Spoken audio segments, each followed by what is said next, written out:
రేవంత్ అలాగే కేటీఆర్ పై బండి సంజయ్ సంచలన ఆరోపణలు చేశారు. ఇద్దరూ కలిసి హరీష్ రావును టార్గెట్ చేస్తున్నారన్నారు బండి సంజయ్. అందుకే హరీష్తో జాగ్రత్తగా ఉండాలని కేటీఆర్కు సలహా ఇస్తాడు అంటూ చెప్పుకొచ్చారు బండి. కాళేశ్వరంలో హరీష్ పాత్ర ఉందని ఆ కేసు మాత్రమే తోడుతున్నారన్నారు బండి సంజయ్. కాళేశ్వరంలో జరిగిన స్కామ్ ఎంత? 1,00,000 కోట్ల లేదంటే 9,000 కోట్ల? కేటీఆర్పై విచారణ ఏమైంది అంటూ కూడా ప్రశ్నలు సంధించడం జరుగుతోంది కేంద్ర మంత్రి బండి సంజయ్. హరీష్ కేటీఆర్కి మధ్య వీళ్ళిద్దరి మధ్య గ్యాప్ పెంచి కవితతో కేటీఆర్కు సంధి కుదర్చాలని రేవంత్ ప్రయత్నాలు చేస్తున్నారంటూ బండి సంజయ్ కీలక వ్యాఖ్యలు చేశారు. కాంగ్రెస్ బీఆర్ఎస్లో కాంప్రమైజ్ అయి politics చేస్తున్నాయన్నారు Bandi Sanjay. BRS BJP మధ్య పొత్తు ఉండదంటున్నారు ఆయన. రాకేష్ రెడ్డి చెప్పింది ఆయన సొంత అభిప్రాయం అంటూ చెప్పుకొచ్చారు బండి సంజయ్. ఈ నేపథ్యంలో కీలక వ్యాఖ్యలు చేశారు కేంద్ర మంత్రి బండి సంజయ్. అసలు ఇందుకే బండి సంజయ్ ఏమన్నారు చూద్దాం, ఆ తర్వాత ఇన్ డీటెయిల్గా మాట్లాడుకుందాం. ఇప్పుడు గతంలో కూడా రాష్ట్ర ముఖ్యమంత్రి గారిని డిమాండ్ చేసిన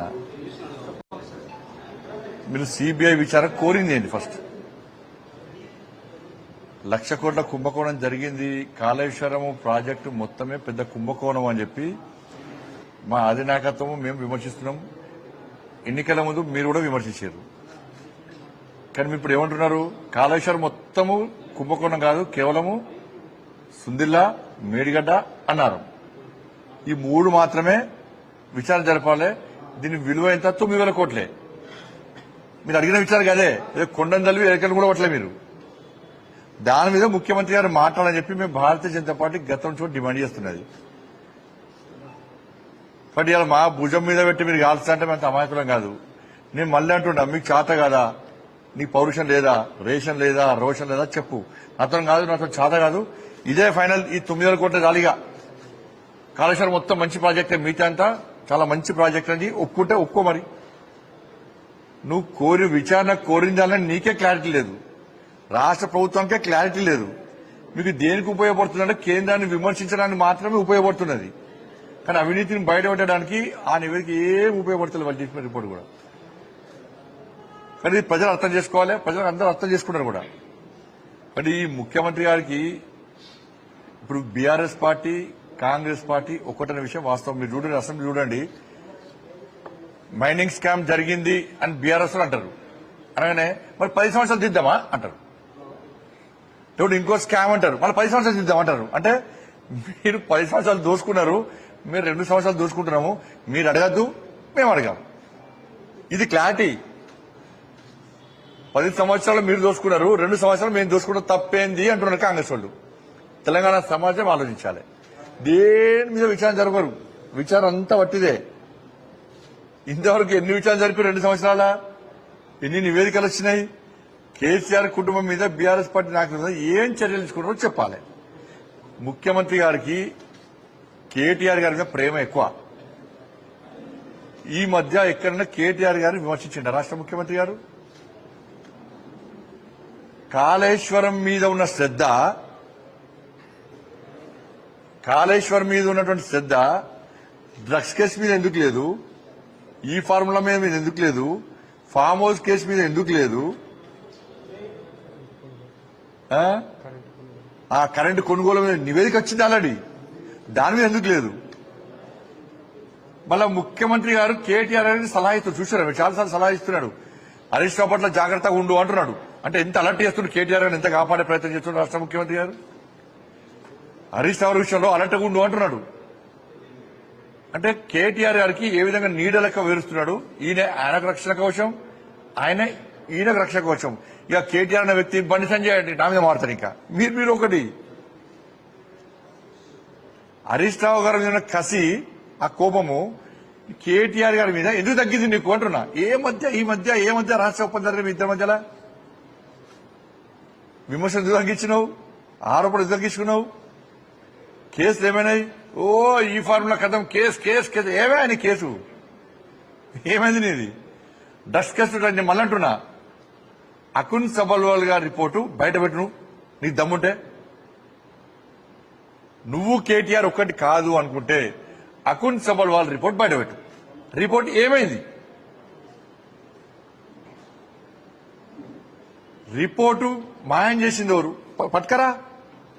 నువ్వు మళ్ళా విచారణ జరపకియా. నువ్వు విచారణ ఏమద్దు, దక్ష విచారణ జరపకు. నువ్వు అకున్ సభలో రిపోర్ట్ బయట పెట్టింది అంతే. తెలుసు రాష్ట్ర ముఖ్యమంత్రి ఒక ముఖ్యమంత్రి స్థాయి వ్యక్తి అకున్ సభలో రిపోర్ట్ ఏమిచ్చో తెలుసు, దాన్ని ఎవరో తెలుసు, ఆ వ్యక్తిని కాపాడే ప్రయత్నం చేస్తున్నాడు. కాబట్టి ఇద్దరు ఒకటే. హరీష్ రావు గారిని టార్గెట్ చేస్తూ కేటీఆర్ కాపాడే ప్రయత్నం చేస్తున్నాడు. దీని ద్వారా ఏం చేస్తున్నాడంటే కేటీఆర్ ను కవితక్కని కలిపే ప్రయత్నం చేస్తున్నాడు. కానీ కవితక్క కలిసలేదు, పార్టీ అనౌన్స్ చేస్తున్నాడు. మరి ఈ శ్రద్ధ ముఖ్యమంత్రి గారికి ఎందుకంటే భవిష్యత్తులో బీఆర్ఎస్ కాంగ్రెస్ మనం కలిసి పోటీ చేద్దాం, హరీష్ రావు గారు ఒక్కరిని పక్కకు పెడదాం, నువ్వు కవితక్క కలిసి ఉండండి, మనం కలిసి ఉందాం, మనం కలిసి పోటీ చేద్దామన్న ఆలోచన ముఖ్యమంత్రి గారిది. వీళ్ళు ఒక్కటై ఉంట బీజేపీ బీఆర్ఎస్ ఒకటి, బీజేపీ బీఆర్ కరీంనగర్ కాంప్రమైజ్ ఎవరు? మీరిద్దరు కదా. కాబట్టి వీళ్ళు ఇద్దరు కలిసి ఉంటారు. రేవంత్ రెడ్డి గారికి కేటీఆర్ గారికి మధ్య రహస్య ఒప్పందం ఏందో అందరికి తెలుసు. అది బయటపడాల్సిన బాధ్యత వీళ్ళిద్దరి మీద ఉంది. Right, interesting discussion, interesting point తెర మీద తీసుకొచ్చారు కేంద్ర మంత్రి బండి సంజయ్. కేటీఆర్కు అలాగే రేవంత్ రెడ్డికి మధ్య ఉన్న ఆ రహస్య ఒప్పందం ఏంటి అంటూ కూడా క్వశ్చన్ తెర మీద తీసుకురావడం జరుగుతోంది. సో కేంద్ర మంత్రి బండి సంజయ్ చేసిన వ్యాఖ్యల పట్ల ఎటువంటి దుమారం రేగుతోంది, మరి ముఖ్యంగా బీజేపీ ఎటువంటి స్టాండ్తో ముందుకు వెళ్తుంది, డీటెయిల్గా తెలుసుకునే ప్రయత్నం చేద్దాం. తెలంగాణ బీజేపీ హెడ్ క్వార్టర్స్ నుంచి అప్డేట్స్ అందించేందుకు మా ప్రతినిధి శ్రీధర్ సిద్ధంగా ఉన్నారు. శ్రీధర్ దగ్గరికి వెళ్లే ప్రయత్నం చేస్తాను. శ్రీధర్, ప్రస్తుతం తెలంగాణ భారతీయ జనతా పార్టీ హెడ్ క్వార్టర్స్లో ఎటువంటి డిస్కషన్ జరుగుతోంది, మరి ముఖ్యంగా ఇంతవరకు ఎక్కడా కూడా రేవంత్ రెడ్డి కేటీఆర్ ఈ ఇష్యూని పెద్దగా ఈ ఇష్యూ ఇంతవరకు తెర మీదకి రాలేదని చెప్పుకోవాలి నిజానికి. బట్ కేంద్ర మంత్రి బండి సంజయ్ మాత్రం కీలక వ్యాఖ్యలు చేస్తున్నారు. ఇటు కేటీఆర్ని విమర్శించడం లేదు రేవంత్ రెడ్డి, ఏదో కుమ్మక్కయ్యారు అనే అర్థం వచ్చిన భావం వచ్చిన మాట్లాడుతున్నారు. వాళ్ళిద్దరికీ మధ్య ఉన్న అంటే ఇక్కడ వాళ్ళిద్దరికీ అంటే హరీష్ను పక్కన పెట్టి వీళ్ళిద్దరు కూడా దగ్గరయ్యే ప్రయత్నం జరుగుతోంది అని అర్థం వచ్చేలాగా ఈ క్రమంలో ఈ ఫార్ములా చేసుకోవచ్చు వీటన్నిటిని. అసలు ఏం జరుగుతోంది తెలంగాణ భారతీయ జనతా పార్టీ హెడ్ క్వార్టర్స్లో ఎటువంటి డిస్కషన్ ఉంది? వచ్చినట్టు బండి సంజయ్ చేసినటువంటి ఆరోపణలు ఏవైతే ఉంటే అటు ముఖ్యమంత్రి రేవంత్ రెడ్డికి మధ్య ఉన్నటువంటి అటు ముఖ్యమంత్రి రేవంత్ రెడ్డి కేటీఆర్కు ఉన్నటువంటి రహస్య ఒప్పందం పైన బీజేపీ నేతల్లో డెఫినెట్గా రాజకీయంగా చర్చ జరుగుతుంది. ఎందుకంటే ఒక కాళేశ్వరం తప్ప మిగతా కేసులు అంటే బీఆర్ఎస్ దాదాపుగా 9.5 ఏళ్ళు రాష్ట్రాన్ని పాలించింది అని అందులో అనేక కేసులు ఉన్నాయి. కాళేశ్వరం ఒక్కదాని మీదే కూడా అటు సిబిఐకి కేవలం ఒక బ్యారేజ్కి సంబంధించిన కూలిపోయినటువంటి అంశానికి సంబంధించి ఇచ్చినటువంటి సిబిఐ కేసు ఏదైతే ఉందో కేవలం అక్కడికే పరిమితం కావడం పట్ల కూడా దాని వెనుక ఉన్నటువంటి ఎజెండా ఏంది, దాన్ని ఎన్నుకున్నటువంటి మతలాబ్ ఏందని ప్రశ్నిస్తూనే హరీష్ రావు గతంలో ఇరిగేషన్ మినిస్టర్గా చేశారు కాబట్టి ఆయనకు లింకప్ అయినటువంటి కేవలం కాళేశ్వరం మీదే ఇవ్వడం, మిగతా కేటీఆర్కు సంబంధించినటువంటి అంశంలో అనేక ఈ కార్ రేస్ కానీ డ్రగ్స్ కేసు సంబంధించి కానివ్వండి, ఫామ్ హౌస్ కేసు సంబంధించి కానివ్వండి, విద్యుత్ కొనుగోలు అంశం ఏదైతే ఉందో వీటన్నిటి కూడా అనేక కేసులు ఉన్నప్పటికీ ఆ కేసులు ఎందుకు కూడా ప్రభుత్వం తోడట్లేదు, ఆ కేసులో ఎందుకు విచారణ ముందుకు వెళ్ళట్లేదు అంటూ కూడా బండి సంజయ్ అనుమానాలు వ్యక్తం చేయడం కాకుండా పార్టీ సైతం కూడా బీజేపీ ఇటీవల జరిగినటువంటి పరిణామాలు ఏవైతే ఉన్నాయో అటు కాంగ్రెస్ బీఆర్ఎస్కు సంబంధించిన అంశాలన్నిటిపైన క్షుణ్ణంగా పరిశీలిస్తుంది. అది కేటీఆర్కు సంబంధించి ఇటీవల ముఖ్యమంత్రి చేసినటువంటి సజెషన్స్ ఏవైతే ఉన్నాయో వాటన్నిటిని కూడా బీజేపీ పరిశీలించడం కాకుండా రాజకీయంగా తెలంగాణలో మారుతున్నటువంటి ముఖ చిత్రం ఏంటి అనేది కూడా బీజేపీ కొంత బేరీజు వేసుకొని అటు ఆ కేటీఆర్ ఒకవైపు ముఖ్యమంత్రి రేవంత్ రెడ్డి కూడా కలిసిపోయి ఈ నాటకం ఆడుతుందని చెప్పి కూడా బీజేపీ ఒక అంచనాకైతే వచ్చింది. దానికి అనుగుణంగానే ఈరోజు బండి సంజయ్ వ్యాఖ్యలు చేశాడు. ఎన్నికలకు సంబంధించి దాదాపుగా 2.5 ఏళ్ళు ఉంది, దానికి సంబంధించి అంతలోపు ఏదేమైనా జరగచ్చు. ఒకవైపు అసెంబ్లీకి సంబంధించి ఎమ్మెల్యేలు మాట్లాడుతుంటే ముఖ్యమంత్రి లేచి కమిటీ వేయాలి, అటు రాఘవ కన్స్ట్రక్షన్ సంబంధించిన అంశం కావండి మిగతా సంబంధించిన అంశాల మీద కూడా కమిటీ వేయాలి, దాన్ని మేము ఆస్వాదిస్తున్నామన్నట్టు బీజేపీ ఎమ్మెల్యే వెంకటరమణారెడ్డి మాట్లాడిన అనంతరం కూడా అటు ముఖ్యమంత్రి లేచి కూడా కమిటీ వేస్తే మీరు ఏం చేశారు, సిబిఐకి ఇచ్చినటువంటి ఒక్క కేసు 48 గంటల్లో కూడా అరెస్ట్ చేస్తామని హరీష్ రావు కేటీఆర్ కేసీఆర్ సంబంధించి ఎక్కడ కూడా ముందుకెళ్ళలేదు కాబట్టి మీ కమిటీలు నమ్మే ప్రసక్తి లేదు, వాళ్ళని వాడుకుంటున్నారని చెప్పి ముఖ్యమంత్రి అసెంబ్లీ వేదిక కూడా కౌంటర్ ఇవ్వడంతో ఒక్కసారిగా బండి సంజయ్ కూడా చిర్రెత్తారు. అసలు ముఖ్యమంత్రి ఇటీవల వ్యవహరిస్తున్న విధానం ఏదైతే ఉందో వాటన్నిటిపైన కూడా పూర్తి స్థాయిలో బండి సంజయ్ ప్రశ్నించారు. అటు విద్యుత్ కొనుగోలు కేసు మిగతా కేసులు కూడా ఎందుకు వెళ్ళడం లేదనేది కూడా తనకు అనుమానమే కాదు, తన వద్ద ఆధారాలు లేకుండా తను మాట్లాడినట్టు కూడా క్లియర్ కట్గా బండి సంజయ్ చెప్తున్నారు. మరొక పక్క కేటీఆర్కు సంబంధించి కూడా అనుమానాలు వ్యక్తం చేసి కేటీఆర్ అటు రేవంత్ రెడ్డి కలిసి హరీష్ రావు బీఆర్ఎస్లో ట్రబుల్ షూటర్గా డిప్యూటీ ఫ్లోర్ లీడర్గా ఉన్నటువంటి హరీష్ రావును టార్గెట్ చేస్తున్నారు. రాజకీయంగా హరీష్ రావు ఆ పార్టీలో ఎంత ప్రాధాన్యత ఉంది, ఆయనకు సంబంధించి కూడా చాలామంది ఎమ్మెల్యేలు కానీ దానికి సపరేట్ ఫ్యాన్ బ్యాస్ ఉన్నటువంటి హరీష్ రావును కొట్టడమే కూడా రేవంత్ కేటీఆర్ కలిసి నాటకం ఆడితే ఆయన కుట్ర చేస్తున్నారంటూ బండి సంజయ్ చేసినటువంటి వ్యాఖ్యలు బీఆర్ఎస్లో కూడా కొంత కల్లలం సృష్టించేటువంటి అవకాశం ఉంది. గతంలో నుంచి కూడా చూస్తున్నాం సచిన్, అటు బీఆర్ఎస్లో ప్రస్తుతం కేసీఆర్ తర్వాత కూడా అటు కేటీఆర్ హరీష్ రావుకు మధ్యన కూడా తీవ్రమైనటువంటి పోటీ ఉంటుంది. మళ్ళీ ఒక్కసారి తిరిగి బీఆర్ఎస్ అధికారంలోకి వస్తే ముఖ్యమంత్రి అభ్యర్థులు ఇద్దరు ఉంటారు. ముగ్గుట్లో కవిత కూడా రేస్లో ఉన్నప్పటికీ తను బయటికి వెళ్ళిపోయింది. జాగృతి పార్టీ ప్రకటన కూడా చేసిన దానికి సంబంధించి కూడా కవిత బయటికి వెళ్ళిపోయిన అంశాన్ని కూడా బండి సంజయ్ ప్రస్తావించారు. కవితను కేటీఆర్ను కలిపి హరీష్ రావును వెళ్ళగొట్టేటువంటి ప్రయత్నం చేస్తుంది. కానీ కవిత రేవంత్ రెడ్డి మాట వినడం లేదు, బయటికి వెళ్ళిపోయింది, పార్టీ ప్రకటించింది. కాబట్టి వాళ్ళిద్దరిని కలిపి హరీష్ రావు పైన కూడా కుట్ర జరుగుతుందన్న వ్యాఖ్యలు కూడా ఇటు బీజేపీగా ఉన్నటువంటి గతంలో ప్రెసిడెంట్గా చేశారు, ప్రస్తుతం కేంద్ర మంత్రిగా ఉన్నటువంటి బండి సంజయ్ కూడా ఈ వ్యాఖ్యలు చేయడం ఏదైతుందో రాజకీయంగా కొంత దుమారం లేపిందని చెప్పొచ్చు. అటు హరీష్ రావుకు సంబంధించిన అంశంలో కూడా కొంత బీజేపీ మెతక వైఖరి కూడా ప్రదర్శిస్తున్నటువంటి సిచ్యువేషన్ ఉన్నటువంటి పరిస్థితి ఉంది. కేవలం హరీష్ రావు మీద కుట్ర జరుగుతుందన్నది ఏదైతే ఉందో బీజేపీ స్టంట్ తీసుకున్న దానికి సంబంధించి కూడా కేటీఆర్ను గతంలో కూడా చూసాం.